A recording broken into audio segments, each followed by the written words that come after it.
Okay. Yo, yo, yo, what's up? My name is Sephiros. Today we're going to be talking about how to create the classic reverb send with Snapheap and how you can use this to create some really amazing effects. I was about to implement this in this loop I started yesterday, and I figured I'd show you guys and make the preset. Um, so let's get into it. So let me illustrate first the difference between these two things. So let's just grab a synth and make a quick melodic loop, and then I'll show you on that what's going on here. So let's get Serum 2 out. Oh, I already have this sound in here. Let's get a new sound.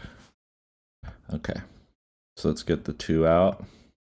Let's get our spectral oscillator and let's load some sort of metallic thing into it.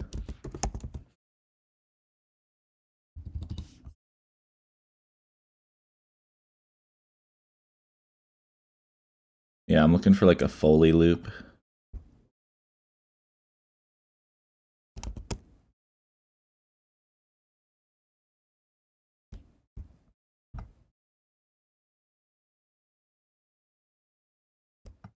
Let's get the spectral gate on here.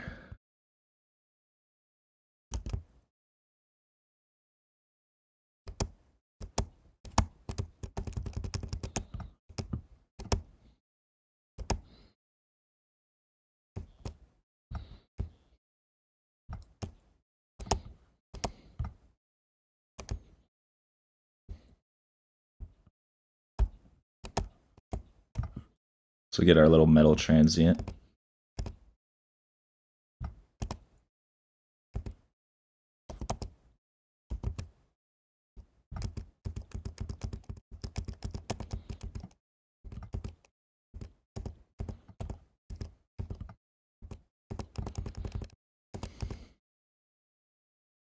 Sorry, I didn't actually mean to do a bunch of sound design here, but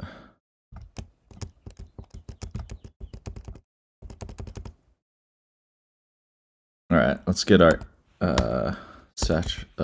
roar out. Just distort this a little.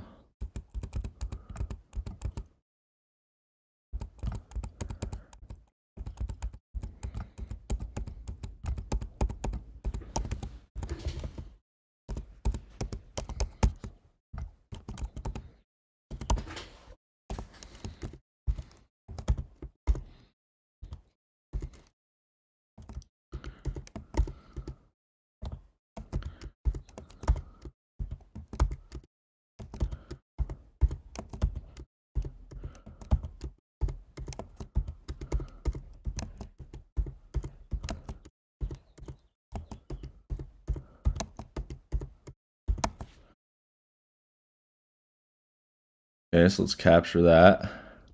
It changed our BPM, so I gotta go back to 128.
So we have a bunch of notes, right?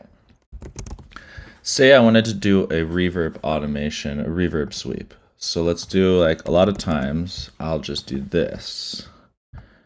Keep in mind the goal here is to only send one of the notes to the reverbs. So if I try to do this with just the dry wet automation,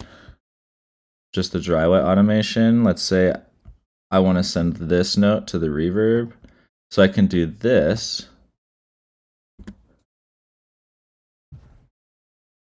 But see, I have to cut it off before this note, or that note's going to get into the reverb like so. Here, the transients are in there. So let's build the solution here. So we're going to get a Snapheap. We're going to get a convolver. We're going to get a gain. And if you want to do this in Ableton, you just use a reverb and a utility. In a rack, it's the same exact thing. Then we're going to use a macro to control the gain here. So we're going to, I like to put it on percent, and then 50% here on the modulation is going to equal 100 on the gain itself. If you see underneath that little blue number says 100, now we're going 100 because this thing goes all the way to 200, and that's really loud. So you want to map it by 50%. We'll call this reverb send. And now as I turn this up, the reverb goes into, or the volume goes into the chain. But we need our dry signal to be unadulterated here. So I want to click this parallel chains instead of serial. So see all these plugins? These are serial. But see this rack? These are parallel. So that's what that means. If you want to do it in reverb, or I mean, if you want to do it in just Ableton stuff, you get a reverb, you group it, you create a dry chain, and then with the vintage here, you would get a utility, and then you would automate it up to 50%.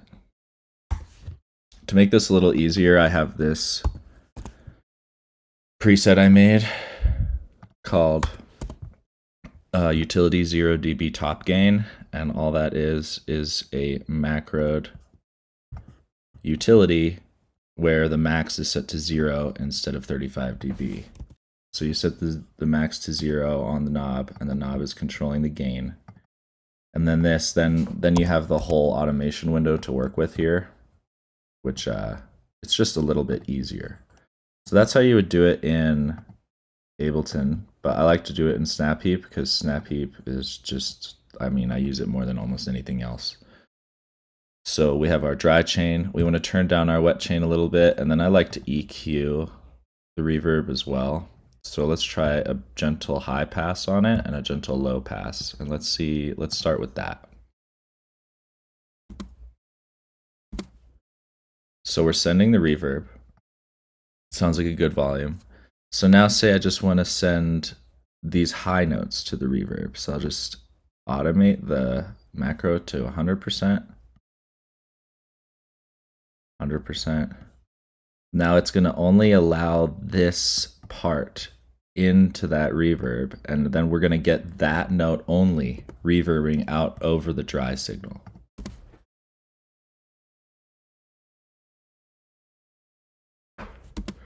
So you can see this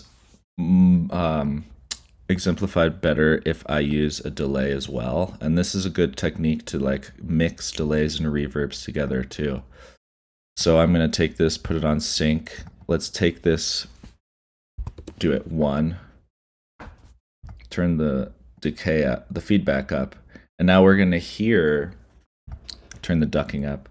Now we're going to hear only that note delayed out over the rest of these notes without any of the other notes getting any delay.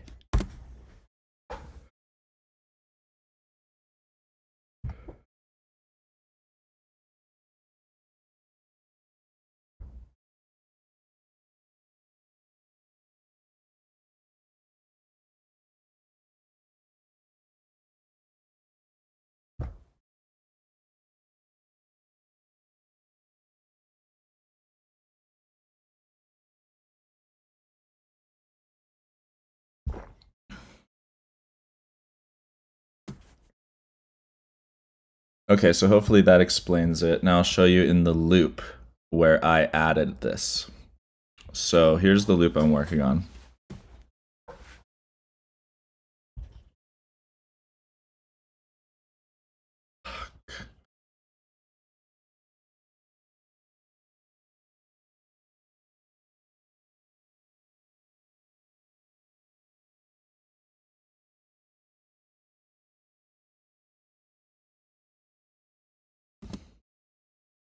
Dude, I don't know. It literally was working. Like, I don't know what I changed to where this isn't actually picking up Ableton. I've tried literally twice.